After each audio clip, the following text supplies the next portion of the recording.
Good evening, everyone. How's everyone doing? Thank you so much for being here. Tonight, thank you so much for being here at our panel session, Deep Tech Investments, Realizing the Potential. So this panel session is actually held in conjunction with the launch of our second Insights Paper, also of the same name, where we should have the link to the Insights Paper. Would you be able to help me out? Yeah, thanks. So the second Insights Paper is one of the many Insights Papers that we are looking to produce, and this is the second one that we've done so far. It dives deeply into the insights of a lot of the scientists, entrepreneurs that we are working with, a lot of the investors that have co-invested with us, over the last 3 years. So when we were first incepted in 2016, November 2016, a lot of people were asking us, hey, when we were talking about deep tech, they didn't really understood what it meant. It was still a very nascent area. So fast forward to 3 years later, now you can see that the ecosystem is booming. We are seeing good growth. And I think there is much more that we can do. There are still a lot more hidden opportunities that we can uncover. So I think very privileged to have Kenneth from Business Times today to be the moderator for our panel, as well as Sinwei, as well as Gyok Ling, founders of two of the most fastest growing, deep tech startups that we have based here in Singapore. And rounding off our panel will be David, who is our Deputy Director for Venture Building here at SGInnovate. So before I get them on stage, can I just get my colleague here, Nigel, to take a quick Wi-Fi with everybody? So can I get everybody to stand up, please? If you don't want to be in a photo, because I'm going to be using it for social, then you can sit down. Okay, anytime you're ready, Nigel. Okay, ready? Smile, smile, smile. 1, 2, 3. Okay, we want some actions with. Ready? 1, 2, 3. Okay. Great, thanks, Nigel.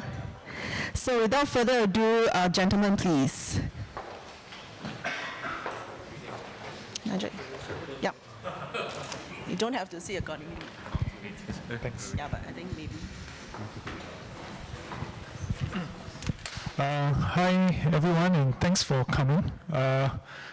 Like what Grace was saying, I guess we're here to find out a little more about the question of the day, which is how we can bring deep tech in Singapore to the next level. Maybe I'll just do a quick introduction of our guests. We have Dr. Tan Gyok Ling here from IDA. He's one of the founders of the firm, and he's had a long history in Singapore, very prominent person in our infotech space.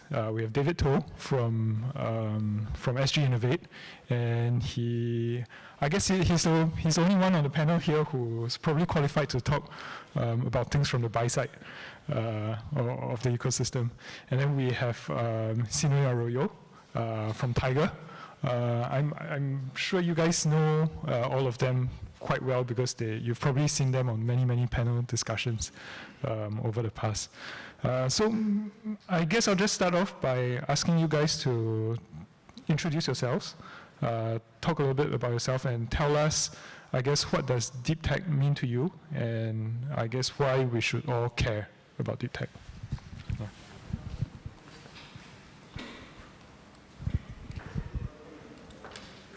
Okay, hello everybody. My name is Gyok Ling. Actually, I would think I leave deep tech. My first job was to design walkie-talkies for Motorola. Then, much along the way, I also spent a period of time in A-Star. So A-Star is Singapore government's funded R&D organization with 5,000 researchers. So I was the head of a research institute with 600 researchers. So we were doing really fantastic things. We have a lot of partnerships. We had a chance to test whether our technology is usable, whether it's competitive. And then after we have the test, I had the confidence to say, let's go out and have some fun.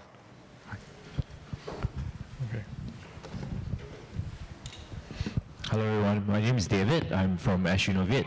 I've been in this VC space for about 5 to 6 years now.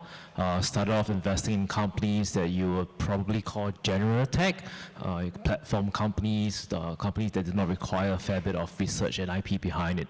So ever since SGInnovate was formed, we had this mandate to invest more aggressively into the deep tech space because we felt that deep tech is a huge opportunity for us investors, but in Singapore itself, the ecosystem was a little bit nascent. So the fund was actually established to deploy more capital into this space. Personally, I think deep tech itself has a lot of opportunities. We are probably still at the first wave of these deep tech companies that we see in this part of the world. And I think as the ecosystem starts to mature more, you have more up rounds, you have more opportunities to invest in exciting companies. My name is Sinue Arroyo. I'm the founder and CEO of Tiger. I started my exposure to technology and deep tech. It was not deep tech. I taught myself how to program when I was 10 years old in BASIC. My dad bought me this Amstrad CPC computer. I tried to fool him because I wanted to play games, but then I had to learn to program to show him things were going well. Eventually that led to my PhD, and that's how I started to have exposure to deep tech. We're doing we're doing applied research, but at very deep level in the space of AI, not machine learning, but knowledge representation, automatic reasoning, and this and this space. I think deep tech is very important for any, it's the foundation, that's why it's called deep, right? On top of deep tech, we build other things, and it requires a lot of insight, a lot of understanding, but then the rewards, the value that we create by monetizing those applications, those technologies, the quality of jobs that are attached to that is quite relevant. So that would be my insight. I think deep tech obviously is very important. I like to differentiate between applied research and fundamental research, and both having insights into the deep tech, and probably the most interesting for me at this stage will be the applied part of the deep tech. So, David, actually, I have a question for you, which is, from an investor's perspective, why bother with deep tech at all? I imagine in some general tech, it's much easier to figure out the returns, and the risks and uncertainties are probably lower, right? Okay, so from an investor perspective, you always consider it from a fund perspective, right? SGInnovate is a bit more unique. We spend most of our capital deploying to deep tech, but if you look across the VC industries in Singapore, you realize that there are not a lot of VCs who focus solely in deep tech. The reason why we were set up is also to start off this first wave of investments into deep tech. For those who are new to SGInnovate, we are fully funded by the Singapore government, but operates as a private VC firm. So this is very uniquely Singapore, but I think a lot of Singaporeans will be able to appreciate it. So we are typically the first money that goes into early stage deep tech companies. The reason why we do that is also because we think there's this opportunity for upside from a commercial perspective, and an opportunity for us, Singapore, or for this ecosystem to have that first few steps into creating a more robust, a more supportive ecosystem for deep tech companies. And I think one of my colleagues have actually mentioned this before. I don't think any investors would argue against the concept of how promising deep tech investment could be from a revenue perspective, from a financial perspective. Because if you see the other investments that have been done in the more general tech space, they have companies that have came and gone, and exits have been done. So what is the next wave of opportunity? And we believe that deep tech companies will create one of the next bigger waves of opportunities. Yeah, so on a related note, would you be able to share with us what you are seeing in the overall investment landscape for startups in particular, and whether that's reflected in the deep tech investment landscape? Sorry, the overall landscape for investments in general tech compared to deep tech? Yeah, just in the entire startup space, I guess. Okay, so being an SGInnovate puts me in a rather privileged position, because we work not just with other VC firms, we also work quite a fair bit with the family offices, the PEs, and of course the corporates who are interested to invest more in this deep tech space.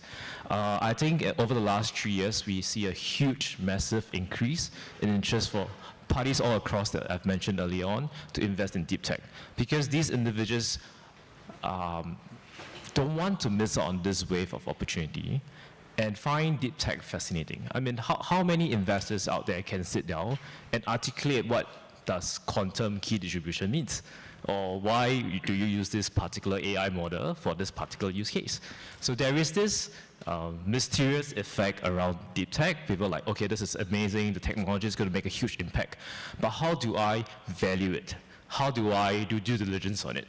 And as a result of that, then there is this increased interest for investors from corporates, from PE, for family offices. So while general tech companies are still doing really well, they have their good revenues growth, they have their good growth rates and stuff like that. But I think deep tech itself presents an opportunity that people want to be part of it. Yeah. Okay, so we know there's interest out there, but you know, I imagine it's not so easy to capture that opportunity, right?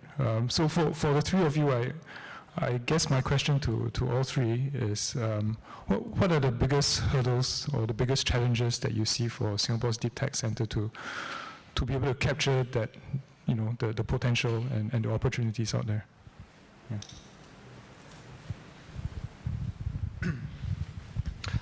I think probably the biggest factor is the availability of talent. It's a very competitive market here in Singapore. We have very good names, Google, Facebook, all those are here. So it's I would not call it arms race for talent, but it's definitely competitive. And oftentimes we find that we might not have that specific profile or that specific talent. So I think there is a lot of support. Recently it was the minister announcement that, you know, trying to get open and new programs to bring talent into Singapore to really complement the exceptional human base that we have here and the very good education that, you know, Singaporeans schools and universities provide, but try to complement that to really use this opportunity that we have at hand to build something remarkable and continue being at the forefront of the development of the technology society. I think I want to make a point that whether you're deep tech or not deep tech, you're an entrepreneur, you want to go out and create a company that's very competitive, can be world leading and so on. And you don't need to be deep tech to do that. There's a lot of companies that become successful without deep tech. But if you have deep tech, it gives you an additional weapon. It gives you an additional weapon that if you can use it very well, and that weapon is very powerful and very defensible, you could be really at the forefront. All you need to do is look at all why is America #1 in the world today, right? Because they have this engine that's able to harness this deep tech and then create your next generation smartphone, the next generation internet, 5G and all that. All those are driven by deep tech. So if you go out and you do not use deep tech, can you do? You can, but if you use deep tech, you have a very, very powerful additional weapon, right? And what is the difficulty for deep tech companies going out? I think it also, the environment in Singapore is not, in my mind, mature enough to fully appreciate what it can do. Because to do deep tech, you are really out at the frontier. The technology is just developed. It's just coming out from the university, just coming out from the lab. But to get a raw technology into a form that you can make a product or a form you can go up, actually there's a lot more work to be done. Sometimes if you talk about, say, manufacturing, like I'm trying to manufacture some new kind of DNA sequencer or whatever, you need certain equipment, and that equipment is not readily available. You may need $100 million of capital investment to be able to get there. But if you get there, then you are really at the head of the curve, ahead of everybody. So it's a game whereby, I don't know, winner takes all, who dares win, that kind of thing, right? So if you are fearful, you'll never be out there, right? But you want to be #1, you have to go. So it's, for it to be successful, it's more than just tech. You can have the tech, but you don't have the ecosystem, you don't have people who are able to take that kind of bets with you. You still cannot be successful because you cannot get it to market, right? So do you think the ecosystem and the market is too fearful right now? Yeah. Do I fear that? I think government is trying very hard. Okay. The government is investing a lot. The A-STAR, the RIE 2020 is an attempt to say that we believe technology is an important enabler, and I think that's the right thing to do. Because I mentioned to you just now, right? If you are a country like Indonesia, you got plenty of land. You can do agriculture. Right? You got some place where labor cost is low. You can compete on labor cost. But Singapore cannot compete on any of those dimensions. I think really technology is an enabler and a competitive advantage for us. And I think harvesting that is the right thing to do. But it's not just about R&D. It's also building the rest of the value chain so that the whole train can flow. Right? Otherwise, you have this part that has no channel to go out. Then you plant, and you're not harvesting, right? Okay, so Sinu talked about the problem with talent, and Gyok-Ling talked about the problem of trying to translate technology to a product which the market can use. I think these two are extremely valid points, areas where we at SGInnovate try to solve with our talent team and our portfolio growth team. One more thing that I would perhaps like to share is that if you look at the customer's level of sophistication, in general, if you are selling a, say, AI product to the bank will look at you and say, yes, I am interested.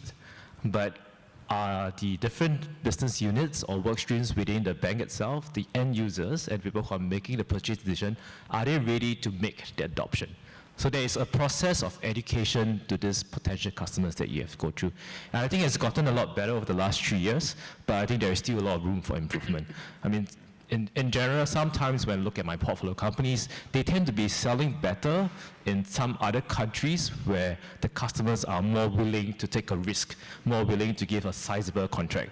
But I think in general, the landscape in Singapore, you tend to have people who, I'm interested to do a pilot, and after that you may not have a deployment contract. It is changing. It's getting a lot more favorable, I would say, but it can change faster, I feel. Yeah. So it sounds like, if you're talking about deep tech, that the process of taking the idea and the technology and turning it into a successful business requires a bit more work than with general tech. And Of course, yes. okay. You want to be world-beating. It has to be hard, right? You don't be world-beating just like that. Because you are creating something new. You're creating something in which other people don't have, right? Yeah. So for Sinoy and Gyok-Ling, I wanted to ask you about the fundraising process, and I wanted to ask you about what, to share with us your experience the first time you went out to get external funding, and then also the most recent time that you did it, and tell us what was different in your experience, and what you did differently and so on. I was a little bit fortunate because I was the head of a research institute. I had visibility of what are the new technologies that were emerging. Actually, for me, I don't look at whether you got new technology. New technology by itself is not enough. Are you competitive with other people? Has it got market potential? Things that I look out for.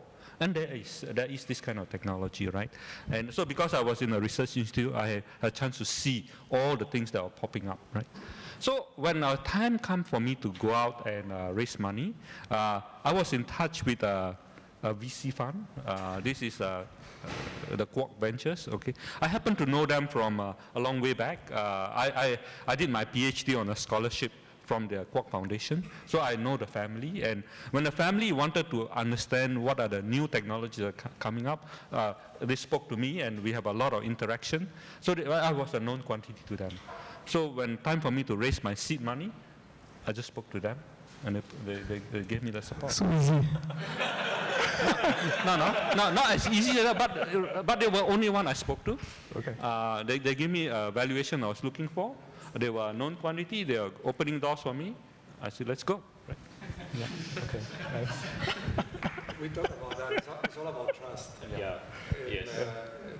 Especially in the earlier phases of the investment and seed and Series A, really, it's about building the relationship with the investor and the investor with you, the investor trusting the founder, the entrepreneurs behind that, because you're not going to have much of a business model.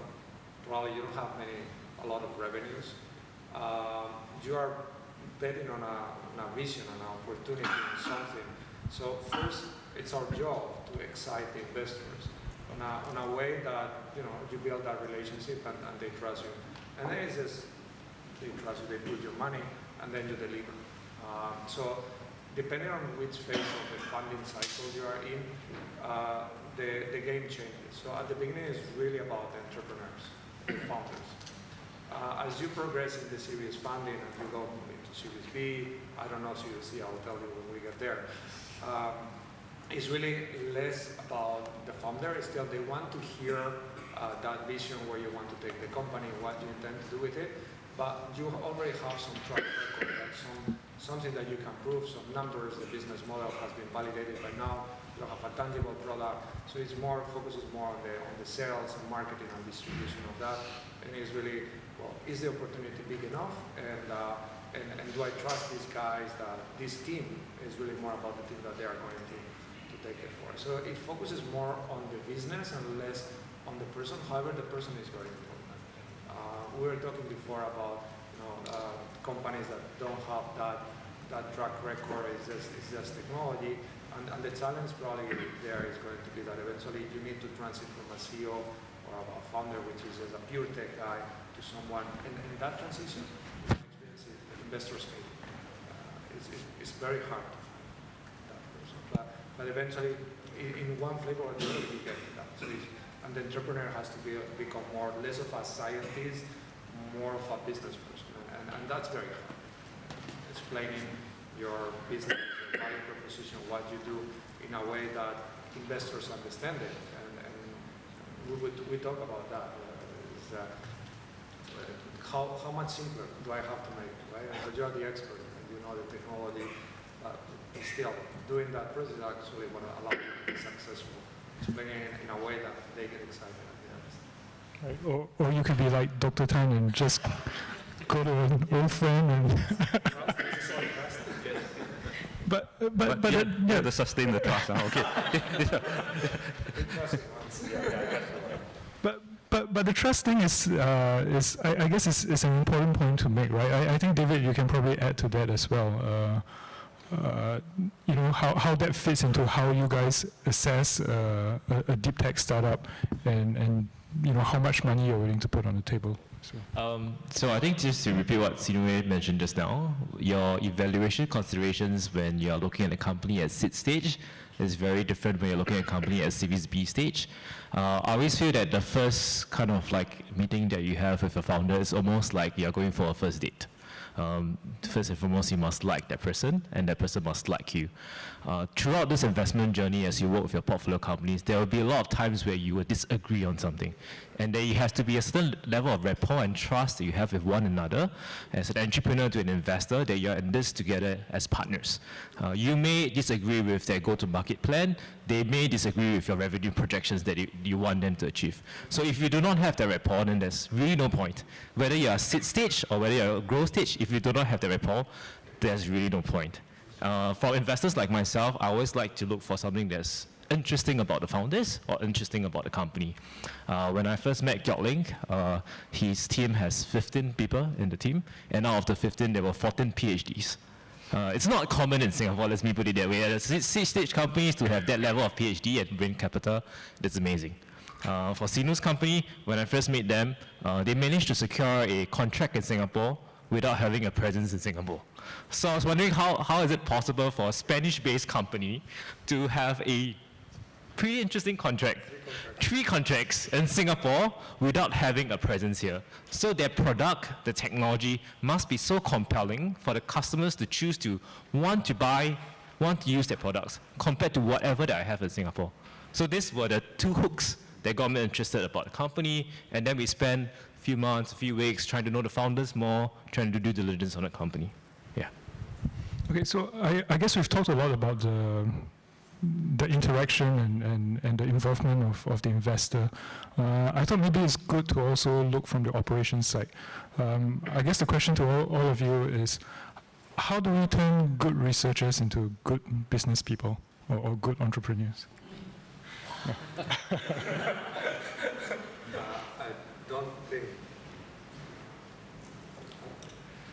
I don't think there is a recipe for that.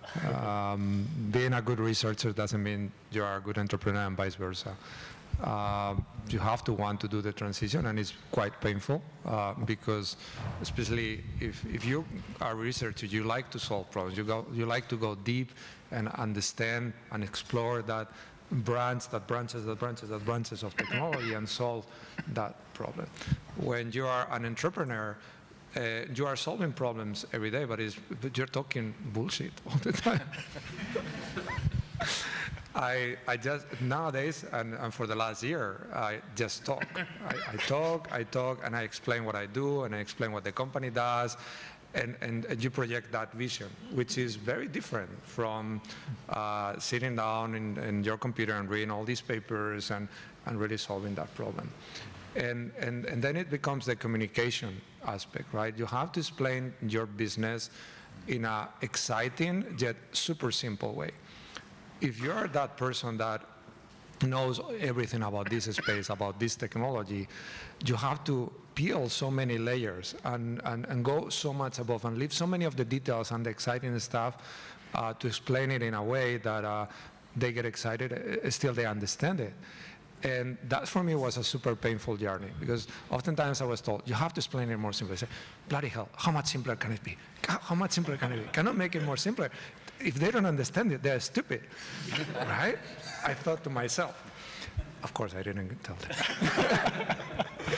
But in reality is that you have two options. Either you fail because they are not going to understand what you're trying to do, or you make that change and you evolve to tell them what they want to listen. So for example, when I talk about my company and I say, what do?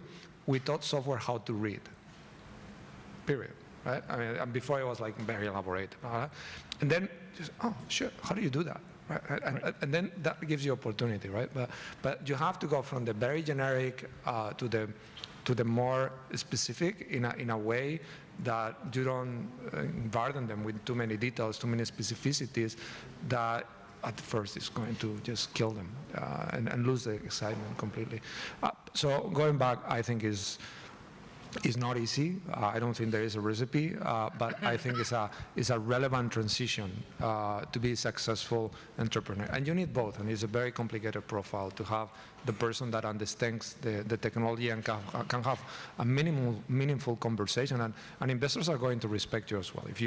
If they get the feeling that you understand the technology, that's rewarding for them. So look, go to SGInnovate or go to Gyeokleng, they know their tech, but they can also explain the business, and they can also sell, and they can also do. So you have to know a lot about many things without really knowing anything deeply about any. And for some people, that's painful because they are used to, solve those problems and know everything about that problem. I think it will be very, very difficult to try and convert a scientist into an entrepreneur. Okay, the intersection where a very, very good scientist and a very good entrepreneur intersecting is a small one. There are some, they exist, but it's a small one. I think maybe the better model is to marry a scientist who is a CTO and an entrepreneur who is a CEO. And look at Apple, Steve Jobs was the entrepreneur. Steve Wozniak was the CTO, right? So that combination is a very, very powerful one. So I think it would be a mistake to try and put all our scientists to try to go to entrepreneur school and try and make them that. My own feeling is a lot of it is also to do with their DNA and their character, right? And that's why startups have teams of people. You don't have just one person to go do it, because it is really a hard business to do, and you need a variety of skills, and you have a team that complement each other. And if you get the team right, then you're very competitive. Yeah. So before I answer that question with my inputs, I just want to get a sense of the audience. How many of you are researchers and scientists who are interested to start a business? Could you just raise your hand up? Let me just get a sense of it. 1, 2, just 2. The rest of you are all very rich, right? All investors in the room now. Okay, how many of you are investors then? What are the rest of you? So there is a internal joke with my team that we always ask ourselves, is it easy to change a scientist to an entrepreneur or an entrepreneur to a scientist?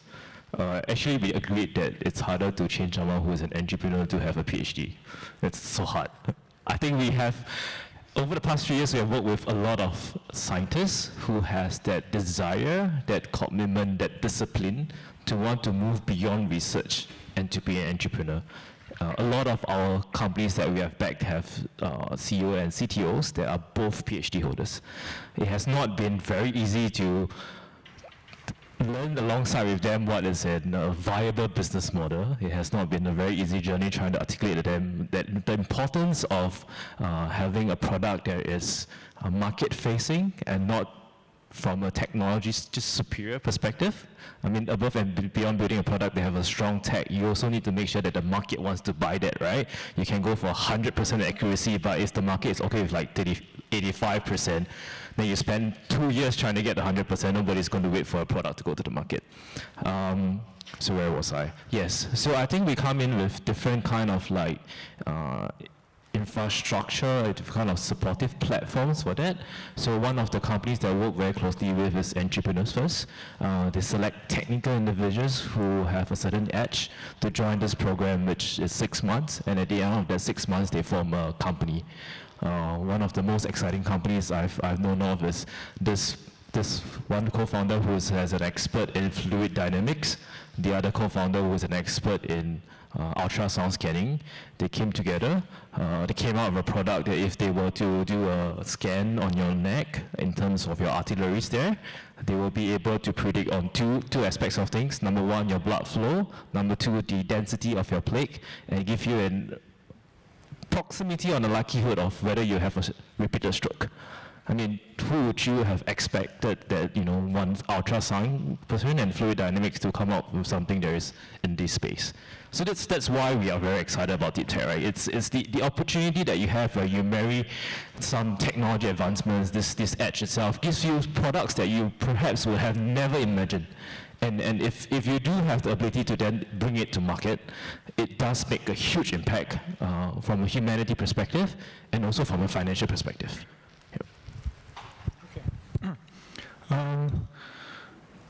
Thinking about policy, what do you guys think needs and can be done from a policy perspective, from the resources that we have? What can we tap on more, and what needs to be done? I spent 15 years in government, so I had to be careful. I was right involved in it. I think there's a recognition in government that technology is a very important component. That's why they set up all these research institutes and so on. And the investments now going on for more than 10 years. I've been in there. I've seen really good research being done, competitive world-class research being done. I've seen large multinationals who understand technology have worked with the researchers. What's missing is whether you're getting the fruits or somebody else is getting the fruits, right? So if you think of research as a funnel, the research side, I use the analogy of planting. Planting is to create the seed for the future growth. You also need people to harvest. You all need people to nurture, and then later on need people to harvest. So I feel that if you look at what we are doing, the balance is not right. We are doing a lot of planting. Who is doing the harvesting? Okay. For a while, it was the attracting multinationals to come and invest. Come! I got research. Please come and use it. My personal feeling is that you're giving away your crown jewels, right? Because this IP that you have, if you can convert into a competitive product, is the one that's going to grow the future world-class companies, right? And then if you don't invest enough, then you don't walk it through the whole chain, right? So I think you need that activity to balance it. The US have been very fortunate, for whatever reason, that their ecosystem is very vibrant. The flow from the universities into the companies, and enough people have made a success for it. The system is already started, right? Can other places do it? I think a lot of people look around and say, can other places do it? And you ask a question mark. But I would say in the last 10 years, look at China. You look at Shenzhen, you look at Beijing, they've done it. They've done it. They've gone from nowhere to where they are today, right? I work with researchers who were in our organization. They were attracted back to China because of the 10,000 talent scheme. China was spending money to bring these people back. And then when they come back and visit me, they said, when I went to China, there were lots of things I showed them. But now I come back and look at what you have, I'm not so sure there are many things you can show them anymore, right? Because they advance very fast. So the question is, what did they get right? It's not about research. It's about the rest of the ecosystem. We need to be a lot more aggressive with the rest of the ecosystem, because otherwise, your research will be wasted, okay? Because you're constipation, right? You're always done nothing. You need a flow through, right? So it's really the balance. And to be fair, you look at the RIE 2020, because last time it's all about science and technology, right? It's NSTB, science and technology. Now the RIE 2020 recognized that you need the I, the innovation, and the enterprise. But my feeling is that the ratio is still not right. Ratio need to flip, okay? Because the value is created on the other side. The value is not created on the IP, right? So there's a story that says, research generates know-how. You spend money to generate know-how. The know-how converted into innovation generates money. So we got part A right, but you must make sure you're part B. No part B, you're missing something.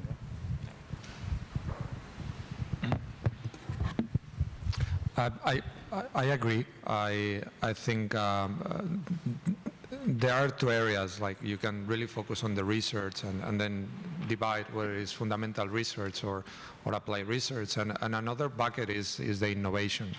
And the fruits from innovation can come much faster. The return can come much faster. With deep tech, true, it's going to last longer. And it's important to find a way to monetize it. I think we in Singapore we're seeing the first wave of deep tech companies. I think they're still, it's a nascent market for good or for bad. And I think I always like to look at the bright side and see it as an opportunity. There are many things to do. We were talking before about SGX and how, that might be a missing link that everybody's trying to fix, so that when companies are ready, they can go and list in the stock exchange in Singapore. But I fundamentally believe that there is a great opportunity, and I love to see the government and how things are executed in Singapore. For me, having lived in other places and seen different models and stuff, seeing when Singapore decides to execute, it goes in one direction and things happen. And that for me is very encouraging and very rewarding. I think there is a window of opportunity now to do things and to not to lose pace with the rest of the world. I don't think we are doing it. Losing pace. I think things are going to happen. I think from the policy perspective, I think it's hard. It's very detached. For me, I could have a couple ideas more on the ground, but I'm not playing that. Okay. So I think I probably feel that in terms of policy-wise, there are a lot of initiatives, if you're specifically referring to government, to help to encourage startups, growth of deep tech companies, whether it is the Startup SG Co-Investment Scheme or the IMDA accreditation scheme, which helps you to sell easier to larger companies. Both our portfolio companies are accredited under that scheme, and it has been very tremendously helpful for them to sell into large enterprises and the government contracts. What I would perhaps like to see a change is not really from a policy perspective, but from a mindset perspective. I think the most troublesome thing I have to face with when it comes to deep tech companies is when we find a piece of exciting technology, it is really hard to get it out. You have so much challenges to deal with, this mentality that the background IP is the treasure. People want to, you pay me first before I give you the background IP or the opportunity for you to work on the background IP. That's perspective that it's sometimes I feel a bit more restrictive. If you look at China, their concern is not about the background IP. Of course, people can dispute and argue whether that's the right way of doing things, but their main focus is to what can I build on top with this background IP that allows me to bring it to the market. The foreground IP, the perspective of bringing it and building a product that the market is able to buy into, to utilize, is so much more important to them than the background IP. So they are less concerned about protecting this background IP they have created. They are more concerned about what can I do to bring it out. And I think that mentality itself, I wouldn't say policy, but that mentality itself, if we can find a balance between that and what we have now, it will be tremendously helpful for the entire ecosystem. You will have so much more brilliant technology and research that's been done in our university moving out to the market. Yeah. Okay. I'm going to open it up to the floor for Q&A, but before I do that, I think I just wanted to talk about Slido. We have a platform. Will you be explaining to people how to use it, or?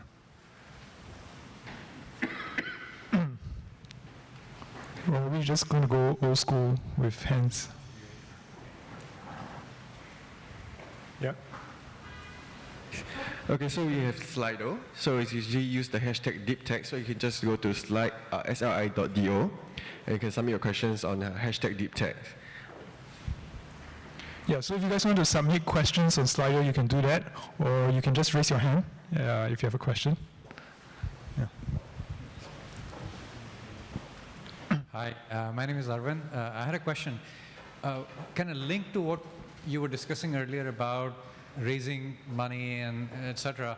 And I'll flip that question around. So there is clearly a lot of opportunity in deep tech, a lot of really interesting stuff happening, a lot of companies looking for seed stage. But I'd love to hear from you on what are some of the specific challenges for deep tech companies who are looking for early stage, because the cycles are much longer, what you have to prove is longer.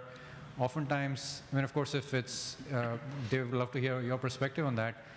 If it's an organization like yours, you can bring the technical expertise to assess whether the idea or the technology has promise or not.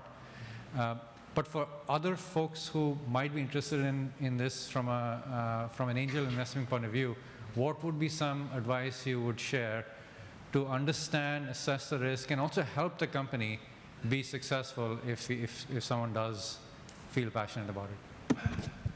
So I would say, like, from an investment perspective, just invest alongside with us. You'll probably be quite safe, right? I think, first and foremost, I personally like founders who can articulate the technology in a no-brainer way to me. Like, if I meet someone who does a quantum software company, I need to know exactly why is it impactful. Correct? So we invested in a company that's called Horizon Computing. Basically what they do is, you know, today you code in a particular way for your mainstream computers. When quantum computers come live, then you may or may not have to code in a different manner. What they do is they provide a software layer in between for you to do translation of the codes that you're doing today for it to be quantum ready in the future. Sounds quite simple, right? But from a technology perspective, I have no idea how they do it. We do have experts coming in to evaluate the feasibility of how the technology can impact. But from a layman's perspective, or from a commoner perspective, you need to have at least a good, firm understanding about how impactful it can be. So for an investor who's interested in deep tech, I think there are a lot of opportunities out there for you to meet like-minded individuals. Like Toshing and Shaoning, they run Angel Central. It's a very good platform for you to meet other investors who are excited about this space. Sometimes when we meet with our early-stage EF companies, entrepreneurs first companies, when they raise their first round, you usually have a lot of angels involved as well. Then these are the people that you should be hanging out with, having coffee chats, most likely a beer or two with, to get the best deal flows. Then the advice to a founder who is trying to build a deep tech company. I think if you are a technically inclined person, your main goal is to understand then what is the market will want from you, right? You don't get too fixated about how superior a product is, because there's going to be something better than yours out there, almost 100%. You should try to articulate from the perspective of my product is really good and I can bring it up to the market really quickly. I think that's the most important point I look out for. Yeah. Any other questions? Oh, from the other two. Okay. My view, when you say deep tech is broad, okay? You can have deep tech in material science. You can have deep tech in computer architecture. You can have deep tech in software. You can have deep tech in so many things, right? So if you are going to invest in deep tech, you ask yourself what kind of investor you are. Then you ask yourself what is needed to take it to the next level. Sometimes you need a lot of infrastructure. This scientist come along to you and says, I make this molecule. This molecule can do ABC, it's fantastic, fantastic. Okay, great. But now I need to make 1 billion of this. I need a factory that costs $100 million. And then you're stuck, right? But when I spend $100 million, I will be #1 in the world. So some people can play that game, some can't, right? So you ask yourself, when you play in a deep tech, does it require this kind of infrastructure investment to see the fruits? Because you need a $100 million bet to see whether it works or not. Can you play or not?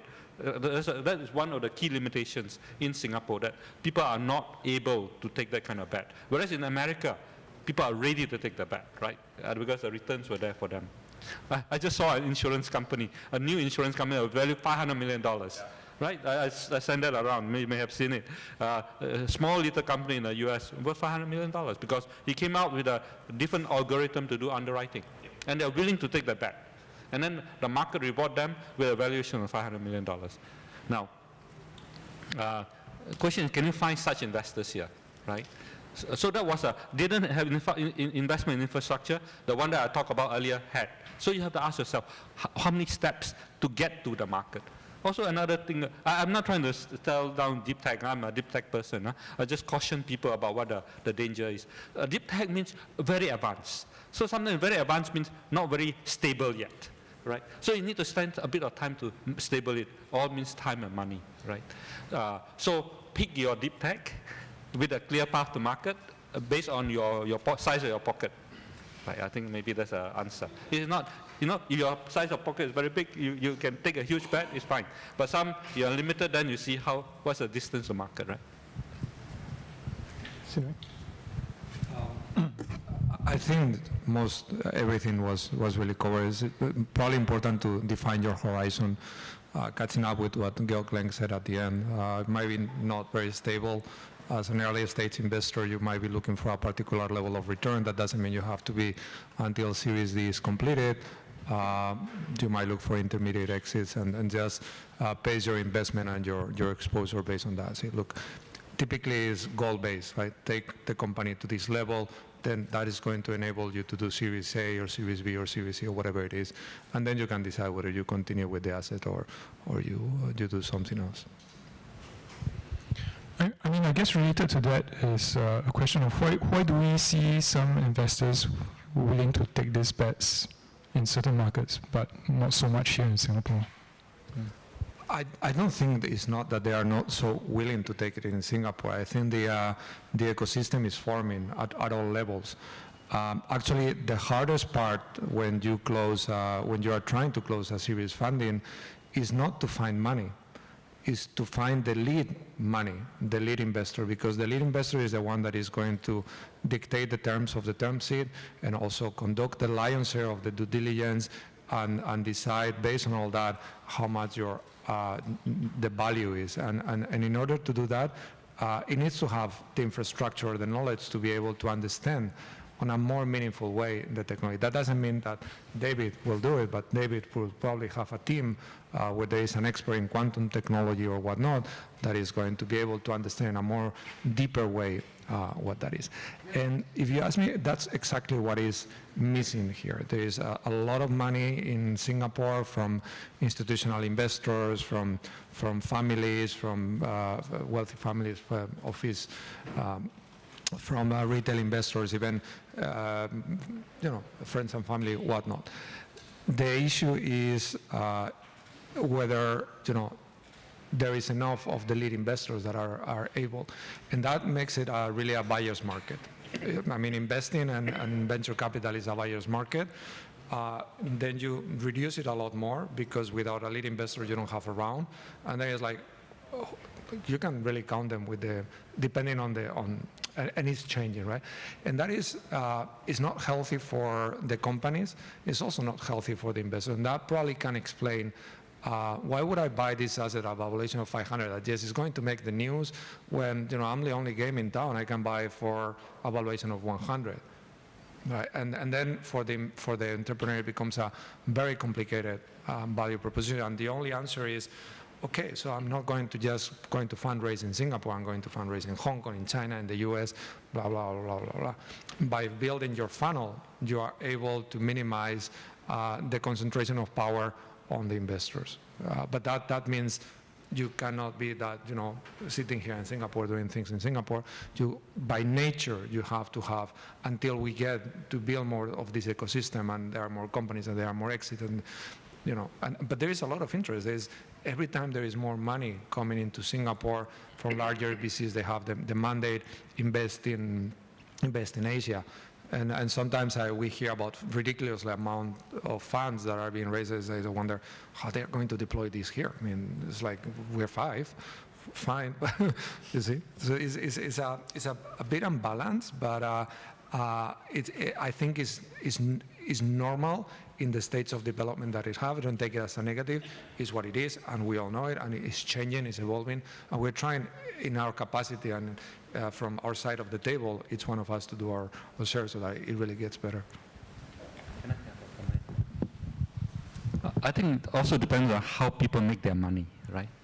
If historically you make your money through property, then actually generally it's quite stable, quite secure, and so on. Then I think you will find the high-tech investment to be not to your cup of tea, right? If you have made your money through tech and you went through an IPO or you're one of the startups that make money, in fact, one of the biggest investors in Singapore is this Eduardo from Facebook, right? He made a bomb by investing some money in one of the early founders of Facebook. Then he had the capacity. He's seen it, he has the capacity to do it. You need to get, or you are Son from SoftBank, right? He was an entrepreneur. He made his money through selling internet in Japan. And then with the money he has made, he had the capacity to make these very large bets, right? And some of it will work out, and then you will make more money, right? But if you have never made that kind of money that way, you make the money the hard way, I think then the risk appetite is not there. That's my feeling. I actually have, sorry, just to add on to this point, I do have some disagreements with what Kelvin has just said. So I think from a VC perspective, you have to look at who's your LP, right? Like if the LP whether the LP and the fund was set out with a mandate to invest in deep tech to begin with. A typical VC fund cycle is 10 years, you only have maybe 5 to 7 years to invest, and if you are investing in a content company, I don't think you'll see much returns in the next 10 to 15 years. So it depends on how the fund is being structured. But increasingly, and rather interestingly, we have family offices, individuals who have made their money through property, through construction, through the brick and mortar businesses, coming to us, and because they have really acknowledged the fact that technology will change how things are being done. They have really witnessed how, for example, DBS Bank, which is more traditional bank in the past, have gone more digital. Right? They see their own industry being disrupted, and they want to be part of it because they are also concerned by the fact that if I only do what I do now, then I will lose out on my competitiveness moving ahead. So we do have family offices coming to us, PE firms coming to us, who never had a mandate to invest in technology, but increasingly are more excited. But excitement and deploying capital is different. Yeah, so they can be very, very excited about what we are doing and very, very excited about the things that we are investing in. But for them to put money alongside us, it's still a process and it's still a journey. But as long as this process, this education process, I think it's beneficial for the entire ecosystem. Yeah. Okay. I'll get to you in a while, but we have a question on Slido, and it asks, do you think Singapore will ever be able to produce a company like Apple?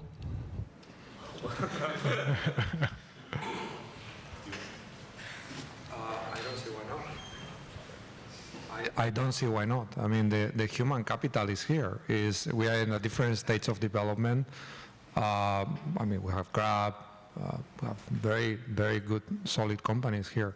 I hope that, I mean, not Apple, but maybe Microsoft or Oracle. I mean, why not? The talent is here, the opportunity is here, the money is available, the support is available. It's a very important thing for Singapore to develop the industry in general. I'm not saying IT, but biotech, technology, deep tech. So I don't think it's optional even for Singapore.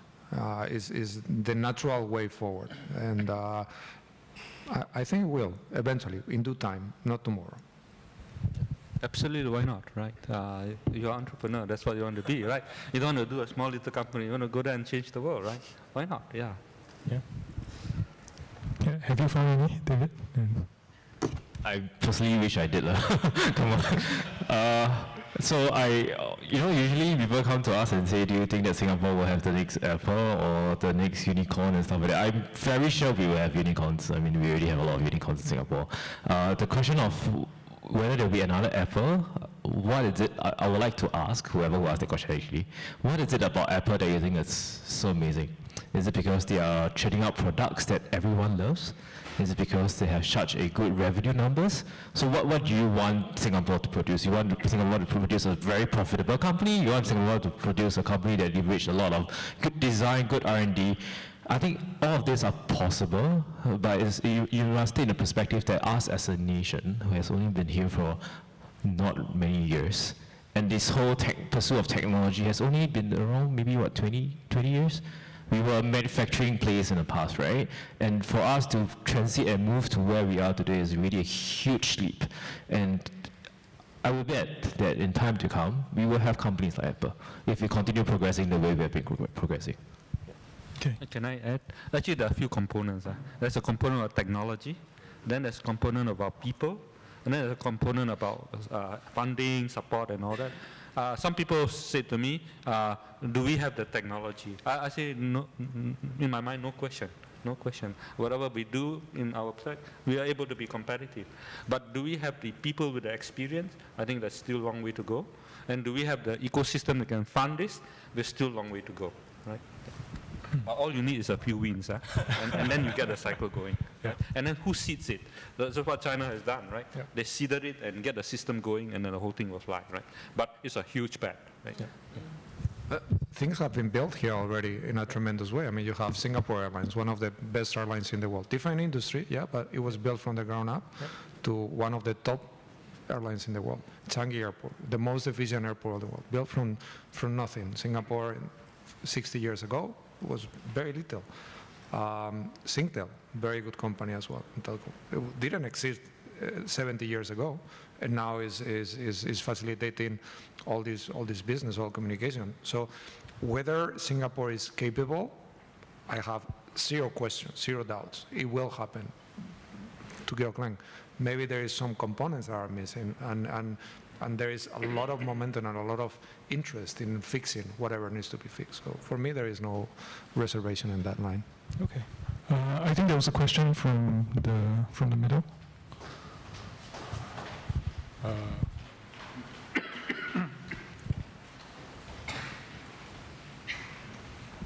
Hi, my name is CK. Just to echo regarding whether can we find a next Microsoft for Singapore. Actually, we have previously 10 years ago. It's called Creative Technology, by Sing Wang Hu, the Sound Blaster. But that was 10 years ago. Now it's not doing well. Regarding the Singapore, I think Dr. Tan mentioned about whether how come, unlike USA, the entrepreneurs, the businessmen in Singapore, are not so reluctant to pour money on ITs. I think I can see that most of the reason why, because Singapore tycoons, many of them they make money through the non-IT business, the banking sector, the properties, or even rent collection through rentals wise. They are unlike, for instance, the Facebook co-founder or the SoftBank CEO, for instance. So if you ask me, I don't think that OCBC's chairman or, for instance, the Hong Leong Bank founder would be very keen to throw money in all these IT stuff. It seems too exotic for them. I'd like to ask one question regarding the three panels regarding Singapore talent itself. I think that for deep tech investment to realize potential, a very important agent is human capital. And I think that let's be honest with it. Singapore, we have only about 4 million to 5 million people. We have only 4 universities, roughly churning about maybe 15 to 20K students. So given a fresh grad itself, when they leave school, and to be a deep tech analyst, maybe they have to pursue masters or PhD, another 5 more years of rigor. And let's be frank, Singapore is an expensive place. So I'm not sure, and given that there are many competing industries like pharmaceuticals, banking, insurance, which are more lucrative by nature, I always tell my friends is that Singapore is like a kaya spread over a thin bread. We have the breadth, but no depth. So I'm not sure, do we have the human capital to complement this deep tech investment? And then secondly is that, given that skills are getting more and more obsolete very fast, so what is relevant today in schools might be obsolete tomorrow. So I'm not sure how can those students, graduates who have left school 5 years or even 4 years once they left school, are they able to catch the bandwagon on this deep tech wave? So this is what, I mean, I'd like to also seek the opinion of Dr. Tan, who is in this research institute. You have seen the Singaporean students, and I think that given that we just announced the electoral committee today, I think there'll be a backlash among Singaporeans in a way that to import more and more foreign talents. This is a touchy topic for the next 5 to 10, 12 months. So I'm not sure would these importing foreign talents from overseas can fulfill this gap of this shortfall of the human talents deficit in Singapore. Thank you very much. So, like I say, I am from the system. I've seen what the research community look like. No need to import anymore. Whatever you have there, that's already enough. Plenty good talent. Not everyone is good, but look, the company that formed Facebook was started by 3 or 4 guys, right? The company who formed Netflix is how many people? Each one of these giant companies that you see today, the seed is only 3, 4 people, right? So you just need, so in my mind, the lacking isn't the technology or the people with the technology, lacking is the other part, in my mind. Right? I personally have seen things that I think really are competitive in the world that could, if we nurture it and take it out, that really will build a world-class company, right? So it exists. But the lack isn't that people, technology, the lack is the other part that you need to grow. Then the other thing you talk about, things are moving so fast, our young people, will they catch up? I think today's world, you have to learn as you go. Continuous learning, no stop, unfortunately, right? I am learning all the time. I read all the time, because you cannot stay current. You must be reading because you like to read it, not because reading because it's a chore. And I think we have to educate our people that it's not about remembering something. Google will tell you everything. It's about trying to understand what it is and where you go, right? So you have to change the mindset. Yeah. Just to, because you mentioned OCBC and Hong Leong, I just want to do a shout out because we work with them in some ways or another. So ADR is supported by Hong Leong, and then OCBC have a mezzanine capital that invests in technology companies. So I think, contrary to common perspectives that these people who made their money through traditional means are not deploying capital, I think that is a wrong assumption. I think a lot of people who have capital in these places are super excited about technology, because from where they sit and where they stand, they know it's coming. From a talent perspective, the question that you asked just now, I always feel that there are talents out there. The question is whether the companies can provide something that's exciting enough for the talent to want to join them. Whether the talent is Singaporean or non-Singaporean, a talent is a talent, right? If the company gives something valuable to that individual, he or she may want to take it up. One of the initiatives we try to do here is by the talent team, is a summation program. Maybe Sinu can share a little bit more. We match the best talents we can find to the portfolio companies that we think are most exciting. Some way or another. Because I think nowadays to engage the younger generation, they need to have this sense of purpose as to why they are in this company, what impact are they doing for the particular company, and who are they learning and working alongside with. That's very different from like my parents' generation, right? They have a job, they will grind at it for 10, 15, 20 years. They think that it's very important that they're given an opportunity to have a job. But nowadays, the younger generation is, okay, I know I can value add. I'm a comp science graduate. I have like super good class honors. People want to hire me, Facebook, Google. So what can you offer me instead? So that dynamics kind of changed a little bit. And so for us, when we invest in very early stage tech companies, what we try to do is also to make them as attractive as possible to the talents by coming out with different kind of programs and initiatives that allows the talents to meet with the founders. Yeah. Yeah, it's. I mean, in reality, we're in a job boom at the moment. Unemployment is at the lowest, and unemployment is at the highest worldwide, not just in Singapore. So, job is available, work is available in one flavor or the other, but it's really about having the opportunity to make an impact, especially for the young graduates and in the earlier parts of their career, and what the company is able to offer along those lines. Here, the education system is tremendous. For example, I come from Spain.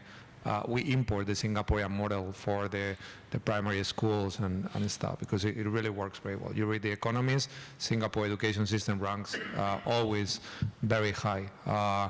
NUS computer science has been ranked like above MIT in computer science worldwide. So the graduates are really, really strong. So you have that base, but it's, you have to attract them, you have to give them something, you have to, they can go to Google, they can go to Facebook, and they will not have a very meaningful contribution. They will have that badge. I work at Google, and for some of them it's very important, but some others really care about how they are going to progress, what they are going to learn, what impact are they going to have in the company, especially for the tech roles, is most important what they do than what they have to do to sell themselves and progress. And this is very often the case in large business. So when you understand that and you are able to position your value proposition towards new hires in that way, then it's very easy to work with SGInnovate and other programs that we participate as well to attract talent and offer them something that is meaningful, is compelling, and allow and facilitate this growth at the personal level first, but also at the professional level. So I think I'm with Gokling. I think the foundation is here. I think there are specific pockets where you might need to import talent from the outside, but at the research level, at the foundation, you have the talent here. Just put it in the right direction and fill those other pockets that might be missing in the later parts of the development of a deep tech business. Okay, I think that would be the last question. That would have been the last question for the night. I want to thank everyone for coming, and let's give a round of applause for our panelists. Okay, thank you, everyone.